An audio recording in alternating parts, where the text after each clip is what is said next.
Have you ever wondered if the smallest coin in your pocket could hide one of the most fascinating stories in modern American history? Imagine opening an old wooden drawer in your grandparents' house, brushing away years of dust, and finding a single worn 1967 Roosevelt dime.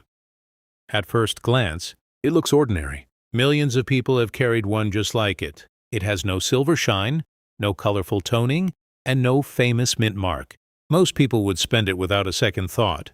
But what if that tiny coin was created during one of the most unusual periods in the history of the United States Mint? What if its story reveals why millions of Americans once believed coins were disappearing forever?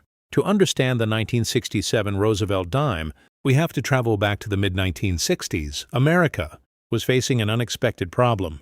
Silver prices were rising rapidly, and people had begun pulling silver coins from circulation. Every time someone received a silver dime or quarter, they often saved it instead of spending it. Coin collectors searched through bankrolls every day. Ordinary families filled jars with silver coins, believing they would become valuable someday. Soon, stores, banks, and vending machine companies struggled to find enough coins for daily business. The United States Mint faced enormous pressure. Production had to increase dramatically, but another problem remained. Collectors were chasing mint marks from Philadelphia, Denver, and San Francisco. Speculators were buying new rolls before they even reached circulation. The government feared that mint marks themselves had become part of the shortage, so officials made an extraordinary decision that would never become permanent. Beginning in 1965 and continuing through 1967, circulating coins no longer carried mint marks. Every Roosevelt dime struck during those years looked almost identical, regardless of where it was produced. Imagine the confusion among collectors. For decades, mint marks had been one of the first details anyone checked. Suddenly they disappeared. It was one of the boldest experiments in U.S. coinage history. Now picture the very coin resting in front of you. It may have passed through thousands of hands. It may have paid for a newspaper, a school lunch, a bus ride, or a cup of coffee decades ago. Every scratch on its surface is a silent witness to American life during one of the country's most transformative eras. While astronauts prepared for the moon, while new technology reshaped everyday living, and while historic events unfolded across the nation, this little dime quietly continued its journey from pocket to pocket. Many collectors overlook 1967 because they expect every valuable coin to be old, silver, or visually spectacular. But experienced numismatists know that history often matters just as much as rarity. The 1967 Roosevelt dime represents the final year of the Mint's emergency policy. It marks the end of an extraordinary chapter when the government changed long-standing traditions simply to keep commerce moving. There is another reason this year continues attracting attention today. Although most 1967 dimes are common, collectors constantly search them for overlooked treasures. High-grade examples with exceptional luster, rare striking errors, dramatic off-center strikes, doubled dies, clipped planchets, or other mint mistakes can become surprisingly desirable. That means thousands of collectors still examine rolls of old dimes with magnifying glasses, hoping that an ordinary-looking coin will reveal something extraordinary. Perhaps somewhere in an old piggy bank, forgotten coin album, estate collection, or family inheritance, another remarkable 1967 Roosevelt dime is waiting to be discovered. That possibility is exactly what keeps the excitement of coin collecting alive. Every coin tells a story, but only patient collectors take the time to listen. Today we're not just looking at 10 cents. We're uncovering a survivor from an era of economic uncertainty, government experimentation, changing metal compositions, and one of the most interesting periods in American numismatic history. And as this story unfolds, you'll discover why some 1967 Roosevelt dimes attract serious collector attention while others remain simple pocket change. The difference often comes down to details so small that most people never notice them. As our journey continues, one important question remains. If millions of 1967 Roosevelt dimes were produced, why do collectors still spend countless hours searching through rolls of them? The answer lies in a simple truth that every experienced numismatist understands. Common coins can occasionally hide extraordinary surprises. When a coin leaves the mint, dozens of manufacturing steps must work perfectly. Giant presses strike each blank planchet with tremendous force, creating the detailed design we recognize. But even in one of the world's most advanced minting facilities, mistakes sometimes happen. A die may shift slightly. A planchet may be cut incorrectly. Two impressions may overlap.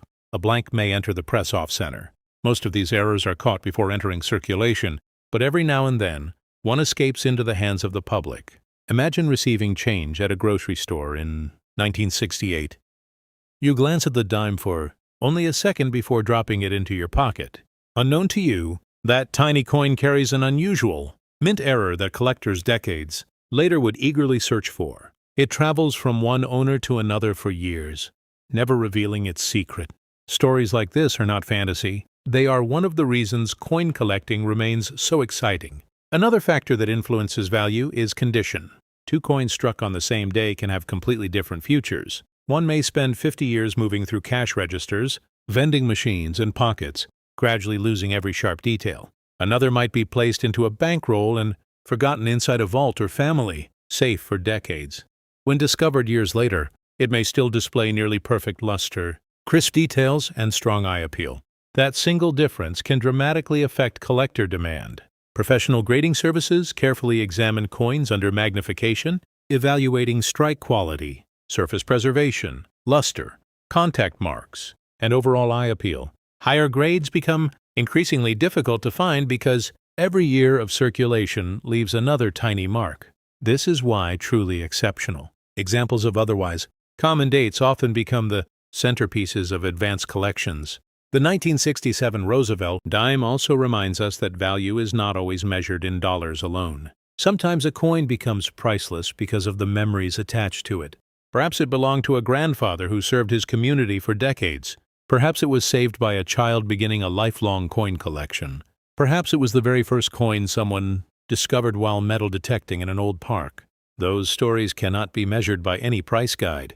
Today's collectors often search through boxes from banks, inherited collections, estate sales, flea markets, antique shops, and forgotten jars of loose change. Most searches end with ordinary coins, but every experienced collector knows that remarkable discoveries usually happen when nobody expects them.